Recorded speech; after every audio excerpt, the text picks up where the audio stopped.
Boa tarde, gente. Gostei desse boa tarde. É um boa tarde caridoso, Maurino. Me sinto à vontade aqui, como o Maurino falou, a casa do trabalhador Rui Vanderlei.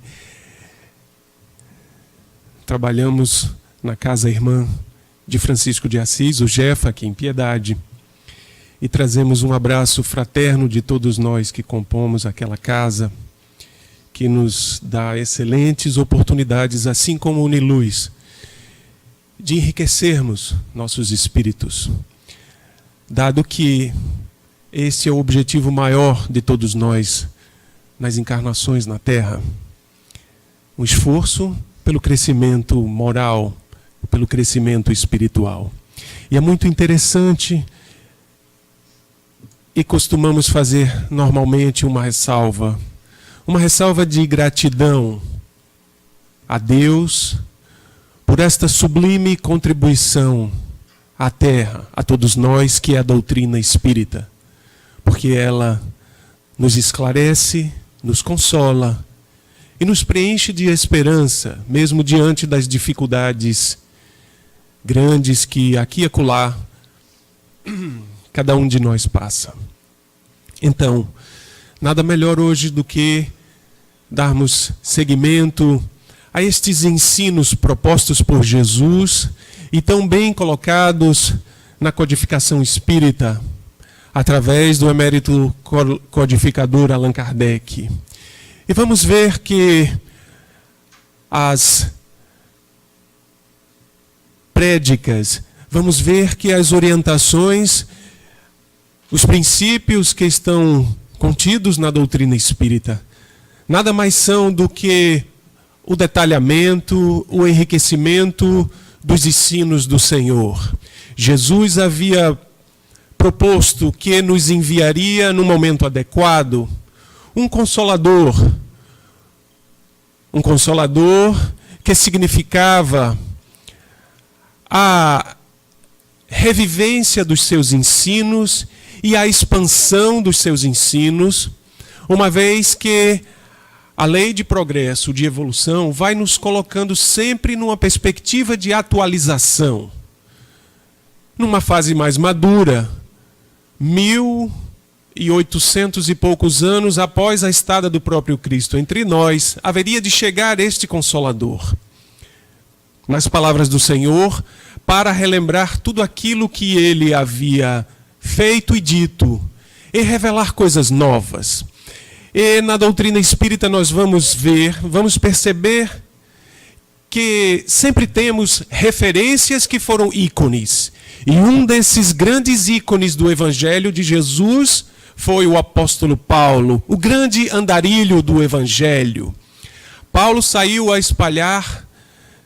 disseminar as verdades de Jesus, depois de ter, digamos assim, uma encrenca íntima com o próprio Senhor, porque ele estava, com ele próprio, desalinhado com as leis de Deus. Temente, um fiel seguidor da lei, um doutor da lei, um profundo conhecedor das verdades religiosas da época, dizemos, um exemplo religioso dos hebreus, Paulo ainda não estava na sintonia plena, porque não conhecia Jesus na forma que Jesus é, esse espírito magnânimo, governador da terra e educador de todos nós. Foi necessário que Paulo passasse por uma situação de extrema dificuldade para vir o Senhor e questioná-lo diante da sabedoria, porque Paulo, ainda com o nome de Saulo de Tarso, era uma pessoa de muita cultura e de muito conhecimento. E Jesus questiona Paulo: por que me persegues? Como quem diz assim: amigo, acorda, porque você parece estar no caminho errado. Jesus inúmeras vezes faz esse convite a cada um de nós. Estamos a cada momento de nossas vidas fazendo escolhas. E fazer uma escolha é nos dirigirmos a um caminho, mas necessária e simultaneamente inibirmos, renunciarmos a outro. A vida é feita de escolhas. Paulo parecia estar desejoso de acertar seus passos. Havia acatado as leis de Deus, mas sobre uma outra perspectiva. E Jesus vai lá acordá-lo. Revelar coisas novas para complementar com aquela determinação, que dizemos determinação paulina, dada a disciplina de Paulo em seguir a lei. Acorda, Paulo, por que me persegues? Dizia Jesus, não necessariamente nessas palavras. E então há aquele fenômeno da cegueira. Dizem alguns estudiosos que foi uma cegueira emocional. Porque alguns estímulos produzem no nosso cérebro, neurobiologicamente falando, cegueiras, entre aspas. Alterações da percepção, tal é o impacto emocional que nos altera a capacidade até mesmo de interpretar a realidade. Assim estava Paulo na presença do chamado do próprio Jesus. Imagine vocês, o próprio Cristo falando diretamente conosco. Eu tenho até medo de pensar nisso. Imagine vocês, né? Nas minhas escolhas infelizes, qual muitos de nós ainda fazemos. Rui, meu filho, por que você está optando por isso? Você se mete lá a aceitar o convite dos amigos das casas espíritas para falar em meu nome e está fazendo essas coisas. Cuidado, a responsabilidade é maior. Eu penso que eu desmaiaria por uns 6 meses. Não é verdade? Eu não sei vocês, mas eu tenho essa impressão. E lá estava Paulo ouvindo do próprio Cristo. Paulo, por que me persegues? Paulo, aqui e acolá, perseguia até mesmo com o intuito de morte aqueles que ele equivocadamente considerava contrário à lei maior, que ele naquela época vislumbrava sendo aqueles códigos, os códigos mosaicos, ainda cheios da visão humana, do julgamento humano, qual muitos de nós ainda fazemos, porque colocamos numa suprema hierarquia, porque colocamos num nível máximo aquilo que aprendemos com a cultura. Porque fulano diz assim, porque meu amigo age assim, porque meus pais fizeram isso comigo e hoje eu sou isso. Mas há uma referência muito maior que são as leis de Deus. Elas são imutáveis. Qualquer que seja a nossa escolha, lá estarão as leis inabaláveis. Convidando a cada um de nós reflexões momentâneas como fez Paulo. Naquele momento do chamado do Cristo.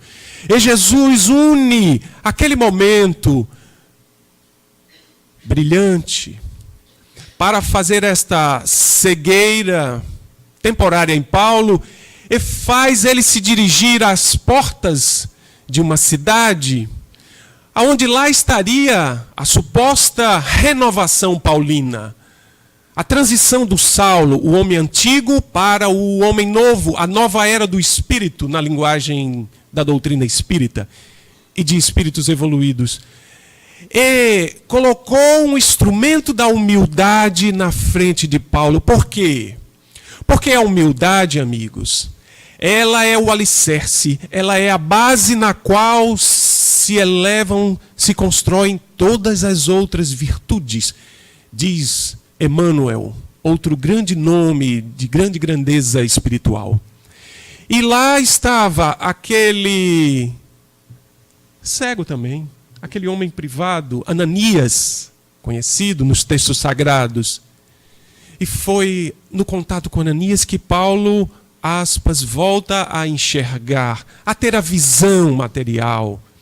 Mas Jesus se referia simbolicamente à visão maior do Espírito que se volta à realização do bem, e Paulo inicia toda a sua nova trajetória de levar Jesus pelos 4 cantos do mundo. Andou o equivalente a uma circunferência, uma circunvolução ao redor da Terra. Hoje daria algo entre 6.800 quilômetros. Imagine vocês, descalço, sem Uber, sem ar-condicionado, sem comida fast food, sem celular para ligar assim, Senhor, me livra dessa, porque ele levava pedrada, literalmente pedra na testa, na orelha. Era preso, passava dias com fome. E Paulo renova pelas vias da caridade. Primeiramente, olha para si mesmo, porque todo movimento de transformação só é efetivo se tiver esse mecanismo. De tal forma que os espíritos superiores, no Livro dos Espíritos, quando Kardec questiona qual é a maneira mais objetiva e direta, veja que ele dá uma objetividade, ele dá uma clareza, ele dá um sentido prático para nós progredirmos moralmente. E Santo Agostinho responde: um sábio da vossa antiguidade já vos disse, conhece-te a ti mesmo. E é simples depois que alguém superior a gente vem e esclarece algo para a gente. Mas na nossa miopia, da nossa ignorância, fica difícil a gente perceber estas simplicidades. Porque como é que vamos atuar em algo se não conhecemos aquele algo? Como vamos modificar algo se não conhecemos aquilo? Se eu não sei o processo de manufatura de uma camisa, jamais poderei fabricar uma camisa. Eu preciso investir nesses conhecimentos, nessa tecnologia, nesse know-how para poder aprender a lidar com aquilo. Assim somos nós, para efetivamente nos transformarmos. E este é o convite de Jesus, que é o convite de Paulo, que deveria ser o nosso convite a nós mesmos. Nos modificarmos para sermos pessoas melhores. Ele passa primeiramente pelo autoconhecimento, e se me desculpem o neologismo, segundamente, pelas vias da caridade. Por isso a caridade tem um destaque na obra de Jesus. Por isso que o Mestre, ele próprio, deu os mais significativos exemplos da caridade, fazendo a todos indistintamente o bem, exercitando o amor no conjunto das virtudes. E Paulo sai dali, olha para si mesmo, ajoelha-se. Na saída de Damasco, aonde ele entrou e foi, aspas, curado pela humildade de Ananias, porque era apenas um instrumento de Jesus. E ele se posta genuflexo, ou seja, de joelhos, olha para os céus já com a nova visão e agradece a Jesus, dizendo: Senhor, mesmo sem saber, agora eu te sirvo. Me dirige a vida. A tradição espírita revela essa bênção. E cada um de nós podemos, a cada momento de nossas vidas, ao acordar, ao dormir, ao estar em contato com outros, sejam aqueles mais próximos, na conta de familiares, de amigos, sejam os distantes. Vocês que estão vendo pela primeira vez, ou tantos outros, podemos olhar-nos e dizermos: por que não fazer o bem e sermos caridosos? Muitos dirão: porque eu não vou agora começar a ser aquilo que parece ser só aparência. Muitos dizem isso. É só para aparecer. Só é bonzinho quando está ali ou quando está acolá, quando está na frente dos outros. Ok, é assim mesmo. Nós somos assim muitas vezes.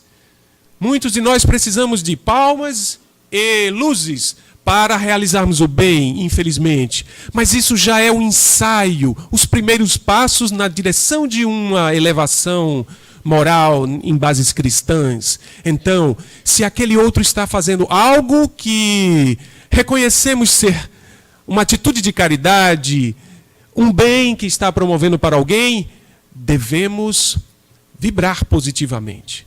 Devemos agradecer até por estar presente a atitude daquela natureza. E não dizer: ele só é assim porque está ali na frente dos microfones. Ok, sim, mas é o problema de cada um. Façamos nós, então, a nossa parte que nos cabe. E a caridade, a necessidade da caridade, segundo Paulo, que saiu durante anos a praticar a caridade, a buscar desenvolver por suas próprias mãos, sua própria condição de subsistir na vida, voltando e ficando um tempo treinando a arte de tecelagem, porque era a profissão inicial dele, quando jovem, quando garoto, para poder sustentar-se materialmente e não importunar os outros. Era uma lição de humildade, ele retornar do posto de autoridade da lei que ele era entre os judeus, aspas, para se rebaixar, aquela condição inicial para saber bem o que estava fazendo. Paulo saiu dando os maiores exemplos de caridade em conformidade com Cristo. Abençoava as pessoas, estimulava as comunidades que se reuniam em torno das ideias de Jesus, as famosas igrejas que se espalhavam pela região da Palestina e por outros tantos caminhos, indo até mesmo depois das fronteiras dos ditos pagãos. Aqueles que cultuavam a mitologia, os vários deuses. Paulo saiu a pregar, a exemplificar. Garganta, seja um pouco caridosa comigo. Obrigado. Então, Paulo desenvolveu uma autoridade moral para propor nestas passagens do capítulo 15, que é uma máxima da doutrina espírita: fora da caridade não há salvação. Obrigado. Ele se desenvolveu para ter esta estatura espiritual para poder falar sobre a caridade. Muita gente, não é? Muitos de nós dizemos que não há nada que brilhe mais do que a luz do sol, não é? A luz do sol, ela é a fonte da manutenção da vida como a vida é, no mundo material feito nosso, num orbe feito nosso, cuja organização material depende imprescindivelmente da luz solar. É aquilo que a gente tem como sendo de mais alta luminância. Todavia, e não obstante essa capacidade de luminância, esse brilho, essa vida que é o sol, mas o sol, até mesmo ele, sofre com os obstáculos até mesmo simples, como uma folha ou uma asa de inseto que quando se abre, o sol não transpassa, gera sombra embaixo. Mesmo o sol não atinge cavernas, ou este recinto aqui, que está constituído de paredes, de obstáculos físicos. Porém, a caridade, amigos, ela brilha e ela faz brilhar aonde for. A caridade gera brilho numa caverna insalubre, em pessoas que estejam lá dentro. A caridade brilha no lar, no recinto doméstico, brilha na Uniluz, no Jefa, nas igrejas de todas as crenças. A caridade faz brilhar todas as pessoas indistintamente, independente de classe social, de raça, de etnia, de crença. Até os ateus, quando tem um gesto de caridade, mesmo sem ter o reconhecimento de que há um Senhor da vida, que há um Criador e que Ele organiza a vida em todo o infinito universo, ainda assim, a caridade brilha um coração, dos ignorantes aos doutos, daqueles que não sabem aos sábios da ciência e aos grandes filósofos, aos destemidos desbravadores. A caridade, quando é posta, quando é exercitada, ela gera luz que nenhum obstáculo é capaz de reter ou de deter. É por isso que o próprio Paulo de Tarso disse em uma de suas cartas, conhecidas como epístolas, que as epístolas e as cartas eram incentivos àquelas comunidades que iam se congregando em torno dos ideais primitivos de Jesus. Mas como sofriam inúmeras perseguições, tentativas de outros grupos sociais de abafar aquele movimento inicial cristão, não é? Paulo estimulava aquelas pessoas. Ele visitava todas essas comunidades, os coríntios, os gálatas, aquele nome difícil que eu fico assim às vezes pedindo ajuda.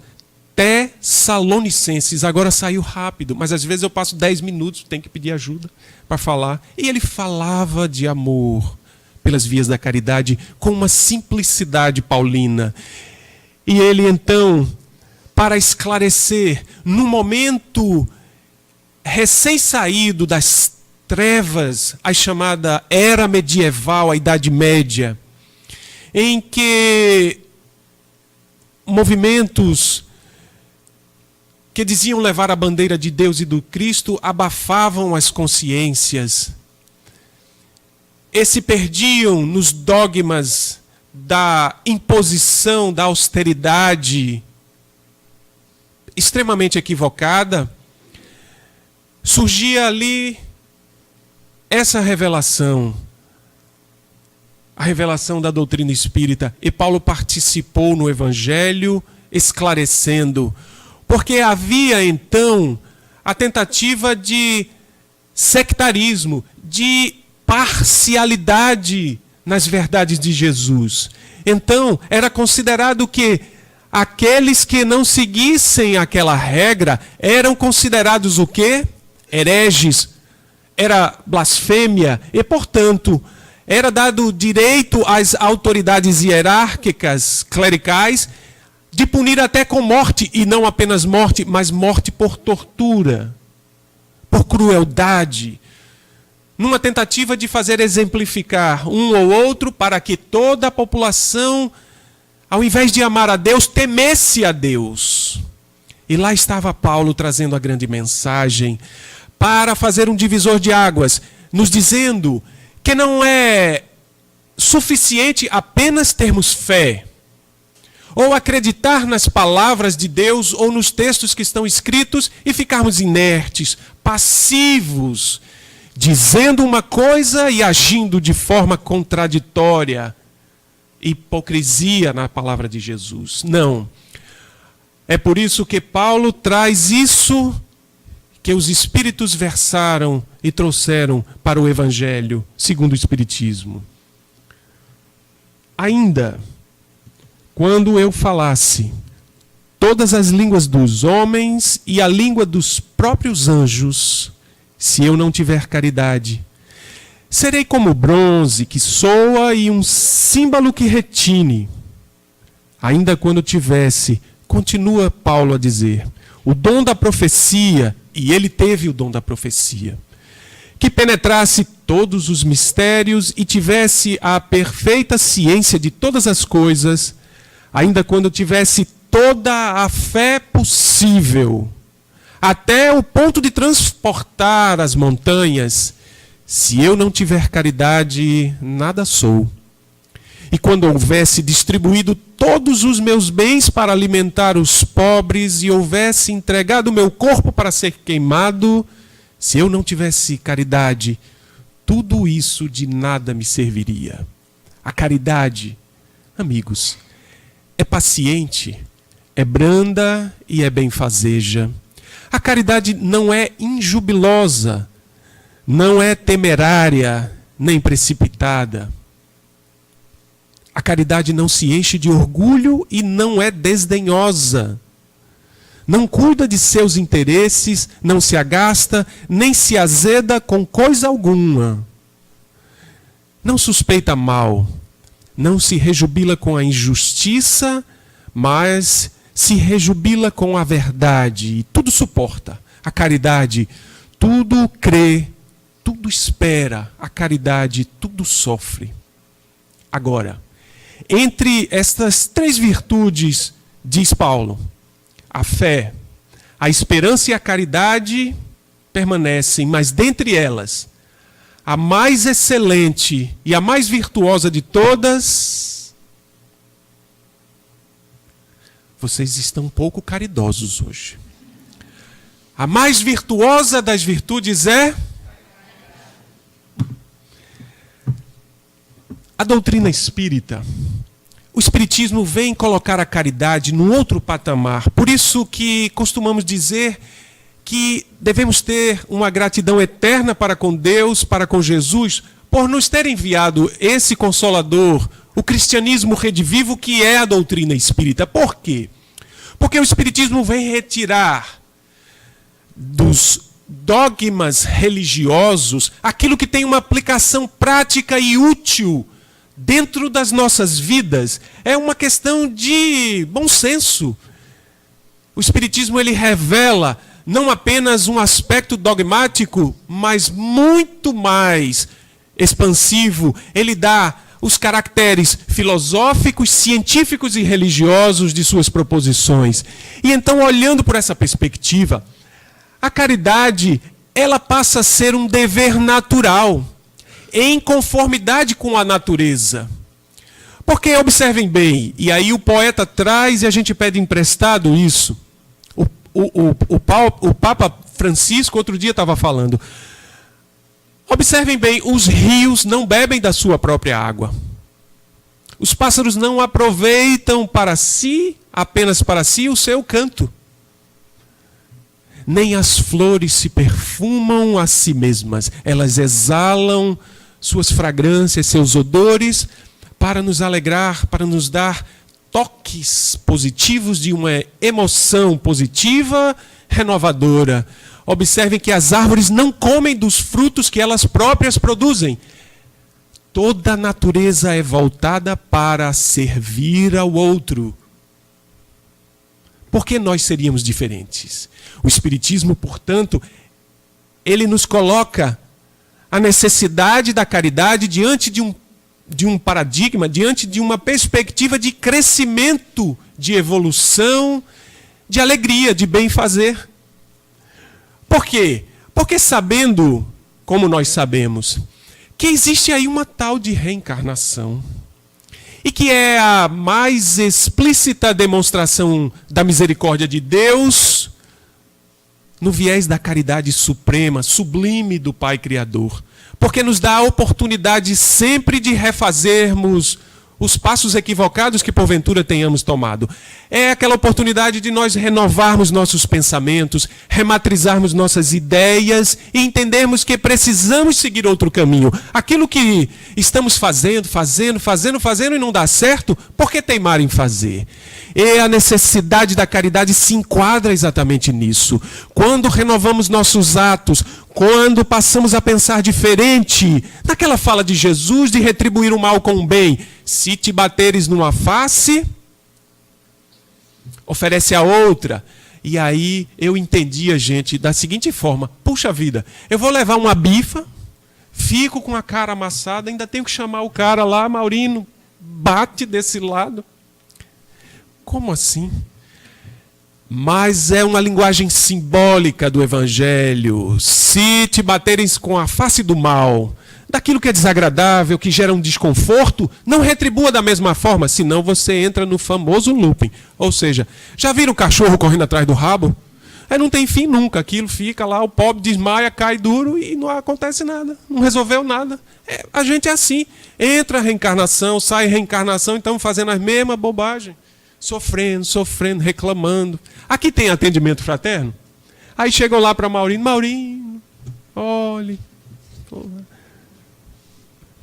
aquele desinfeliz, está aí fazendo isso, aquilo. Maurino tem um coração generoso. Oh, meu filho, ore mais. Aquela pessoa ainda não conheceu Paulo. Precisa ler mais o Evangelho, praticar um pouquinho, mas olhe também um pouquinho para você, né? Porque a gente não é essa beleza toda que a gente acha que é, não é verdade? Às vezes eu olho no espelho e eu me assusto. Outro dia eu fui olhar e a gente se detém na parte externa, né? Me desculpe, né? Eu até não fiz a barba direito hoje, fiquei todo envergonhado, me lembrei na hora. Mas isso não importa. O que importa está dentro de nós. E Jesus dizia: o reino de Deus está dentro de vós. Precisamos acessar, porque a doutrina espírita já nos esclarece que as leis divinas estão em nossas consciências. Portanto, somos seres divinos. Entretanto, teimamos em fazer trapalhadas. Isso nos afasta. E toda vez que nos afastamos dessas leis divinas, que são a nossa essência, obviamente que vamos nos sentir mal, vamos sofrer. Porque estamos sendo contraditórios com a própria vida. E a chamada de Paulo é exatamente essa. Ao praticarmos a caridade, nós vamos refazendo e vamos sentindo ao mesmo tempo outras coisas. Desculpem, sentindo felicidade, alegria, bem-estar e conforto, segurança. Vamos nos afastando de medos, vamos nos afastando de coisas porque a gente atribui que certas coisas, sobretudo modismos culturais, essas modas, às vezes, que são tão prejudiciais para a gente, mas a gente não consegue largar. E aí são vários fatores. Precisaríamos fazer um seminário para isso. Mas, enfim, a verdade é que, ao exercitar a caridade, estamos pondo em prática as virtudes. E Kardec questionou os espíritos superiores. Está lá na questão 886 de O Livro dos Espíritos. Qual o sentido da palavra caridade segundo Jesus?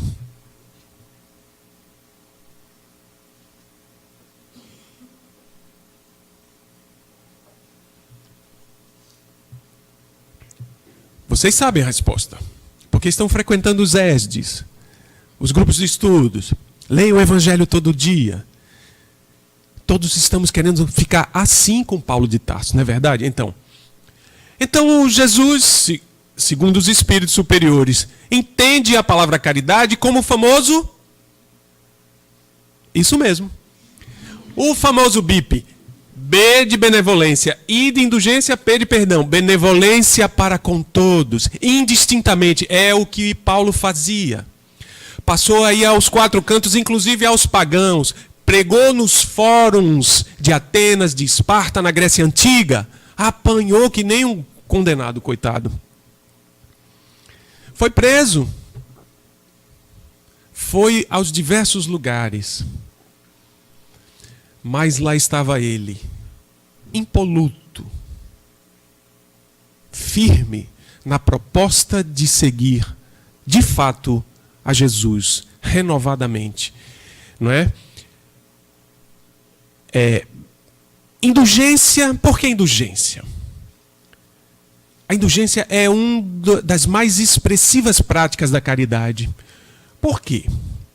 Porque parte-se do princípio que no mundo ainda de expiações e provações como a terra, cuja característica mais marcante é qual? A prevalência, isso mesmo, a prevalência do mal sobre o bem. Então, há de se convir que cada um de nós ainda não somos assim tão parecidos com Paulo de Tarso, embora estejamos a caminho. Então, baseado nesta lógica, óbvio que fazemos nossas atrapalhadas. Fazemos escolhas infelizes, prejudicamos aos outros, mentimos, trapaceamos. Usamos de artifícios e interesses que nos prejudicam. Se é assim, vamos necessariamente precisar da indulgência do outro para conosco mesmo. Mas é uma lei da natureza. Melhor dizendo, é um mecanismo da natureza. Causa e efeito. Portanto, se desejamos que os outros sejam indulgentes para com os nossos equívocos, nossos erros, devemos nós ser indulgentes para com os outros. E isso traz a terceira virtude que está lá no Livro dos Espíritos, que faz link com as outras duas, o perdão das ofensas. Para podermos ser perdoados. Vocês já observaram que normalmente quando a gente fala sobre o perdão, a gente sempre diz que devemos perdoar o outro? Não é? No fundo, é um movimento inconsciente, psicologicamente falando, achando que nós estamos bem na fita. É que só o outro erra, portanto, eu que preciso perdoar o outro. Vejam, que equívoco. Nós precisamos de perdão dos outros. Porque exatamente por isso que estávamos falando. Porque cometemos injustiças, interpretamos equivocadamente os outros, julgamos aquilo que não era para julgar, somos injustos, mentirosos, etc. Uma sorte de deméritos, chamamos de comportamentos, emoções, sentimentos de valência negativa, não é? Aquilo que é negativo. E então somos nós os mais necessitados do perdão alheio, da indulgência do outro. Desejamos que o outro seja bom conosco. Sejamos primeiro. Essa é a grande expressão da utilidade e da eficácia da caridade. Quando passamos a ir ao outro, olhando o outro como um semelhante que gostaria de receber o melhor assim como nós gostamos, estamos assim cumprindo a lei maior segundo Jesus. Amai ao próximo como a nós mesmos. Mas tem uma diferença. Dizíamos aqui numa outra ocasião. A diferença é que, muitas vezes, vejam, o artifício de um nível espiritual que já tem condições intelectuais muito rebuscadas, nós já desenvolvemos uma capacidade de inteligência muito grande, gente. Porém, nem sempre a argumentação que é colocada através de uma lógica, de uma retórica, ela é justificável. E nessa ideia de Jesus fazer ao outro aquilo que gostaríamos que fosse feito de melhor para a gente, enquadra nisso que eu estou falando agora. Por quê? Vejam bem, se eu desejo o melhor para o outro, mas aquilo que eu desejo, que eu gosto, que eu acho que é legal para mim, de fato não é algo legal, eu fazer para o outro, eu vou estar gerando um bem? Entenderam a questão? Não é? Algo que seja reconhecidamente mal, prejudicial, danoso, mas que ainda eu, seja pelo motivo que for, por prazer, por teimosia, por rebeldia ou por ignorância, desconhecimento, eu ainda acho que aquilo é algo legal. E vale a pena abrir um parêntese e fazer uma ressalva importante. No Evangelho, no Livro dos Espíritos, vamos encontrar isso também no Céu e Inferno e na Gênese. Os Espíritos dizem que aquilo que para nós são pequeninos delitos, coisinhas bobinhas, para Deus são graves erros. E Jesus complementa essa ideia dizendo que a quem muito se dá, quem muito é ofertado, mais será pedido. Ou seja, se já temos esses conhecimentos que temos, se já entendemos estes mecanismos da vida, se já entendemos a realidade da vida nos dois planos, o plano da matéria e o principal deles, que é o plano espiritual. Se entendemos que há uma reencarnação, que é a oportunidade de refazermos os nossos delitos, as nossas atitudes infelizes, e mais nos será pedido. Por isso que, normalmente, o espírita parece, é só aparência, viu? Que sofre mais do que os outros. Ah, porque eu entrei na casa espírita, agora tudo de ruim acontece comigo. Eu tenho uma amiga que diz assim, tá vendo? Você vai lá lidar com aqueles espíritos malignos, aquelas coisas, parece coisa de trabalho, de espaço. Essas pessoas usam, não é, esses termos por conta de não conhecer. Não é? Nem sempre eu sou caridoso com ela. Vai fazer o quê? Eu estou no meu limite moral, precisando trabalhar, eu confesso. Às vezes eu me calo, pelo menos eu me calo. Mas o pensamento ainda diz, desinfeliz. Eu lá me esforçando para fazer as coisas certas, ela vai dizer que né? Mas há uma amizade que supera isso. E Paulo convidava a gente para sermos amigos da caridade. E um ícone ainda mais superior do que Paulo, porque diz o Espírito Joana de Ângeles, que na hierarquia espiritual ele é o segundo na terra, após Jesus só ele, Francisco de Assis. Na literatura, nas obras espíritas, até mesmo na própria bibliografia oficial, etc., chamam Francisco de Assis do pobrezinho de Assis, o poverelo de Assis. Numa ocasião, numa reunião mediúnica no Jefa, veio um desses luminares lá de cima, que às vezes acontece isso, para alegar a nossa miséria moral, e aquele espírito se apareceu num formato de luz e disse assim, jamais esqueci isso: trago-vos amigos. Era uma voz feminina, doce, suave, daquelas que preenchem o nosso coração. A mensagem do rico de Deus, Francisco. Vejam. Francisco de Assis, num determinado momento da vida dele, aspas, despiu-se da riqueza material para vestir, simbolicamente falando, a túnica divina da humildade, a mais bela expressão da caridade. E Francisco saiu a ensinar qual Jesus, qual Paulo de Tarso, contemporâneo, porque Francisco foi João, o evangelista, o apóstolo menor mais novo, tinha em torno de 17 anos, quando andou com Jesus, o único que não saiu, o único que não fugiu, o único que esteve com Jesus todos os momentos. Aprendendo a caridade no seu sentido maior. Benevolência para com todos, indulgência com as faltas, os erros, os equívocos, as atrapalhadas alheias e o perdão das ofensas. Não uma vez, tá bom, eu já desculpei, agora não desculpo mais, você vai fazer mesmo. O perdão 70 vezes, 7 vezes, como dizia Jesus. O perdão incondicional. Sabemos que isso ainda é difícil para nós, mas é um exercício. A caridade é um convite diário de renovação. Ninguém está pronto. Não somos caridosos como Paulo. Sequer somos caridosos como um Chico Xavier, uma Madre Teresa, que recebiam as coisas de bom grado, mas doavam tudo que recebiam, e mais, de uma forma tão amorosa, que diziam para aqueles de quem recebiam as doações, os donativos, os presentes, que iria doar, mas era de um jeito tão amoroso, tão humilde, que aquele que estava dando não se sentia ofendido, nem se sentia mal. Pelo contrário, eles estavam dando ali o quê? Uma lição, uma demonstração de caridade profunda, de respeito profundo para com o próximo. São canais de geração e de expansão do bem.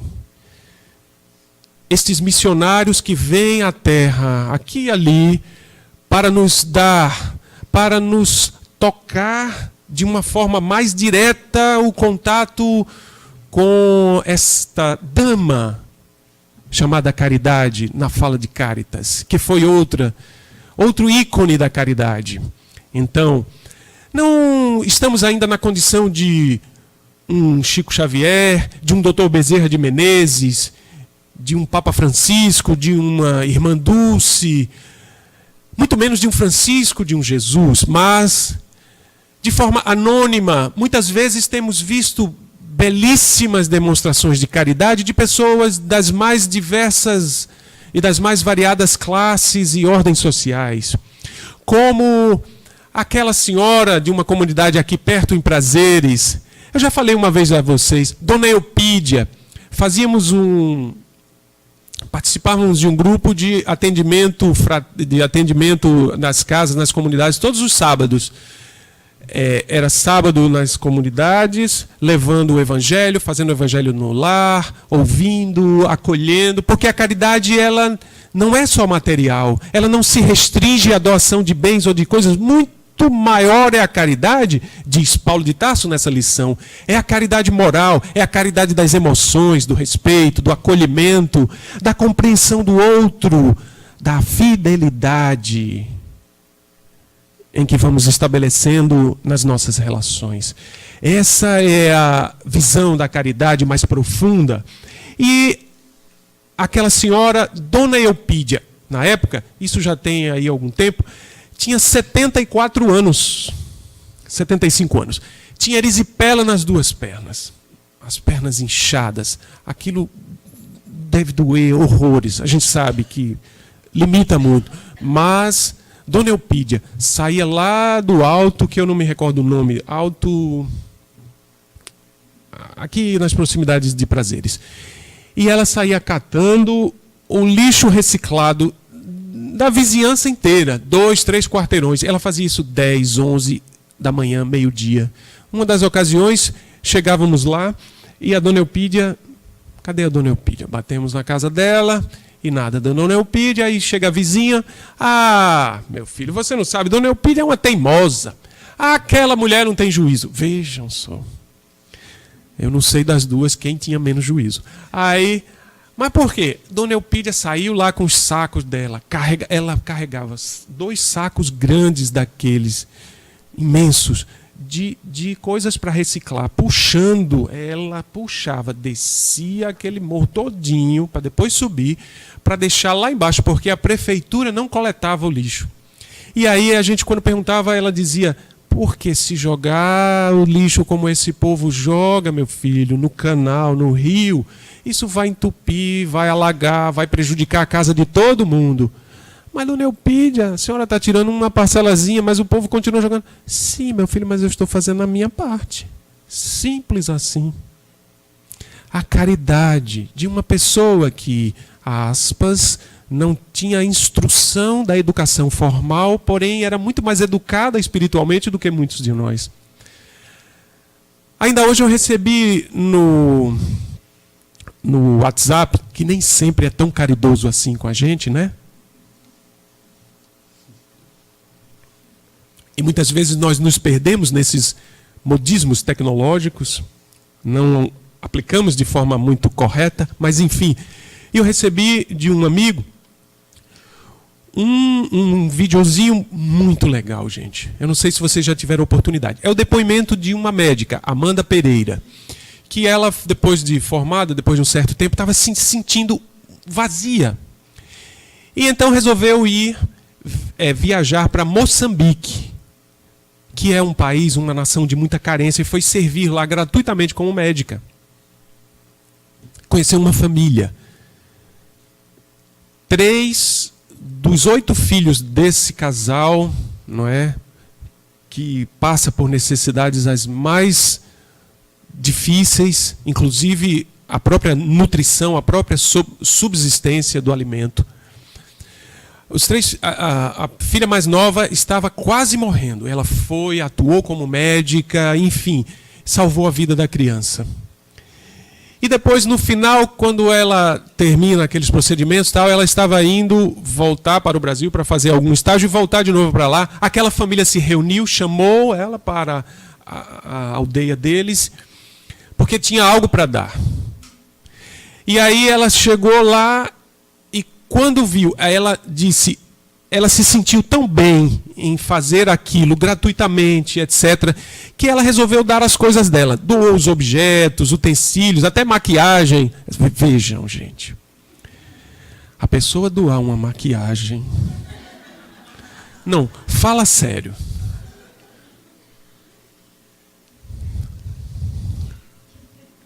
É muita caridade.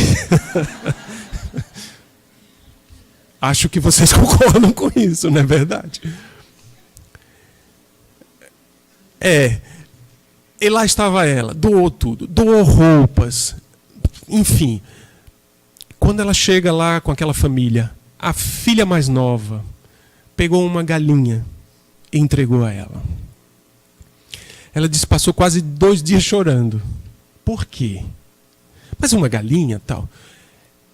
A reflexão dela. A caridade tocou e certamente renovou os ideais daquela médica. Ela dá num depoimento depois. Ela deu daquilo que ela tinha. Ela poderia comprar maquiagens depois, roupa e tal. Mas aquela galinha significava a única forma de alimento que aquela família tinha durante dias. A viúva na filha, na presença de Jesus, depositou lá no gasofilácio, lá naquele compartimento, a única moeda que tinha. E Jesus diz, de todos estes, essa teve o gesto mais nobre, porque deu daquilo que não tinha, que era a subsistência dela. o desprendimento total. Um dia chegaremos neste patamar de estarmos desprendidos das coisas. Por quê? Porque a caridade, aliada à fé raciocinada, que é a ideia do Espiritismo, faz com que a gente entenda que as coisas que são passageiras, e mesmo até ao nível da morte, a doutrina espírita vem nos brindar, dizendo que é apenas um mecanismo, um processo da vida. E que a morte bem morrida, ou seja, quando praticamos as virtudes, como quando praticamos a caridade na sua mais nobre expressão, a morte é uma libertação para dias mais dignos, mais sadios, mais felizes, mais plenos de amor. E os sofrimentos, as adversidades da vida já não gerarão em nós este impacto de sofrimento que temos. Não teremos mais as dores da angústia, as famigeradas ansiedades, os medos que nos impedem de amar e de sermos felizes. A caridade, amigos, conforme de Jesus, sob os exemplos de Paulo, é o amor em ação. E assim, fica desses espíritos benfeitores o convite para seguirmos Jesus, por tão belas lições, em que a claridade divina seja sempre a luz que ilumina os nossos corações. Um abraço em todos.